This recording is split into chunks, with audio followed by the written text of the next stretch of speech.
السلام علیکم ورحمۃ اللہ وبرکاتہ۔ الحمد للہ وحدہ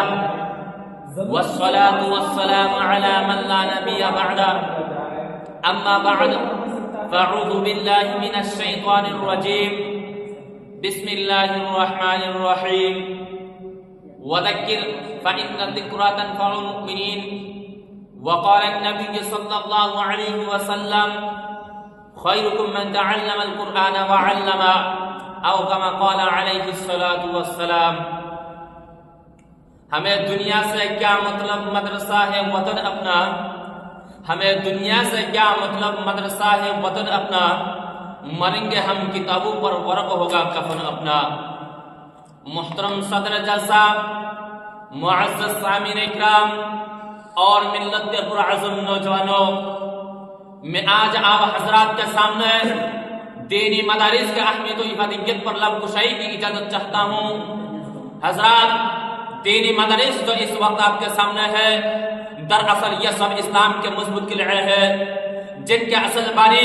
شہنشاہ کونین صلی اللہ علیہ وسلم ہے۔ در حقیقت یہ راہ جنت ہے، یہاں پر معرفت الہی کی کرنیں پھوٹتی ہے، یہاں علم نبوت کی شعاعوں کو جگمگایا جاتا ہے، یہاں امت کی رہبر و رہنما کو تیار کیا جاتا ہے، یہاں یہاں کفر و شرک کی تاریکی کا کلا کما کیا جاتا ہے، یہاں باطل کی تیزتن آندھیوں کا مقابلہ کیا جاتا ہے، یہاں بدعت و خرافات کو مرتع سیلاب کو روکا جاتا ہے۔ مخاطبین محترم، بہت ہی حیرت کن بات ہے کہ اس کے باوجود لوگ شکایت کرتے ہیں کہ مدارس نے دنیا کو کیا دیا۔ میں پوچھتا ہوں کہ مدارس نے دنیا کو کیا نہیں دیا؟ مجھے بتلاؤ کہ دنیا انسانیت کو عبد القادر جیلانی جیسا مصدق کس نے دیا؟ مجھے بتلاؤ کہ دنیا انسانیت کو امام غزالی جیسا معرف کس نے دیا؟ مجھے بتلاؤ کہ ابو حنیفہ جیسا مفقی کس نے دیا؟ مجھے بتلاؤ کہ انور شاہ کشمیر جیسا محدث کس نے دیا؟ مجھے بتلاؤ کہ قاری طیب جیسا مدبر کس نے دیا؟ مجھے بتلاؤ کہ حسین احمد مدنی جیسا علماء اعظم کس نے دیا؟ سامعین محترم، کیا یہ بات اظہر من الشمس نہیں ہے کہ ان مراکز علم کے وطن سے سینکڑوں ایسے ہستیاں جنم لے رہی ہیں جن کا قلب و جگر اسلام کی عظمت سے معمور تھا، جن کی ساری زندگی اعلاء کلمت اللہ کے لیے وقف تھی، جن کی ساری فکر امت کی اصلاح میں مشغول تھی، جن کی نگاہیں شراب ایمانی سے مخمور تھی۔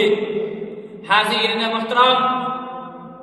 یہی وہ مدارس ہے جس میں لا الہ الا هو الحی القیوم کی تصدیق ہوتی ہے، یہی وہ مدارس ہے جس میں اقیموا الصلاۃ وآتوا الزکاۃ کی تاکید ہوتی ہے، یہی وہ مدارس ہے جس میں واما السائل فلا تنہر کی تنبیہ ہوتی ہے، یہی وہ مدارس ہے جس میں هو اللہ الذی لا الہ الا هو کی تکبیر ہوتی ہے، یہی وہ مدارس ہے جس میں ان اللہ علی کل شیء قدیر کی تعلیم ہوتی ہے، یہی وہ مدارس ہے جس میں ان الصلاۃ تنہی عن الفحشاء والمنکر کی تحقیق ہوتی ہے، یہی وہ مدارس ہے جس میں وذکر فإن الذکریٰ تنفع المؤمنین کی تذکیر ہوتی ہے، یہی وہ مدارس ہے جس میں وجاہدوا فی سبیل اللہ حق جہادہ کی تلقین ہوتی ہے۔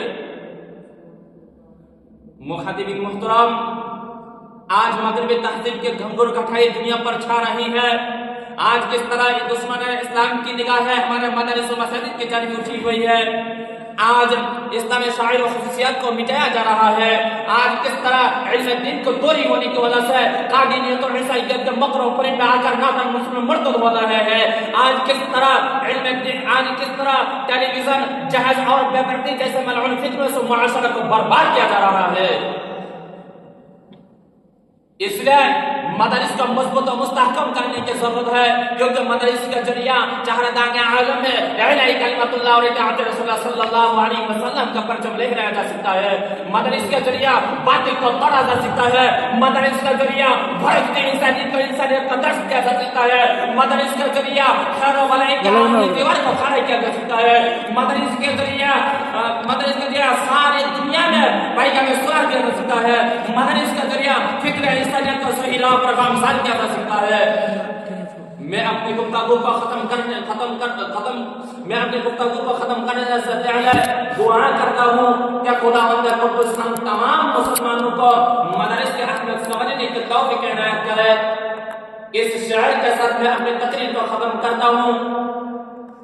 کہ علم کے ساتھ عمل کی بداية قوة يا رب، علم کے ساتھ عمل کی بداية قوة يا رب، اور توفیق مشقت سے بھی حصہ دے دے۔ پھر ہو فارانے کی چوٹی سے صدا کوئی بلند، پھر ہو فارانے کی چوٹی سے صدا کوئی بلند، پھر سے آواز محمد کو ابھارا دے گئے، السلام علیکم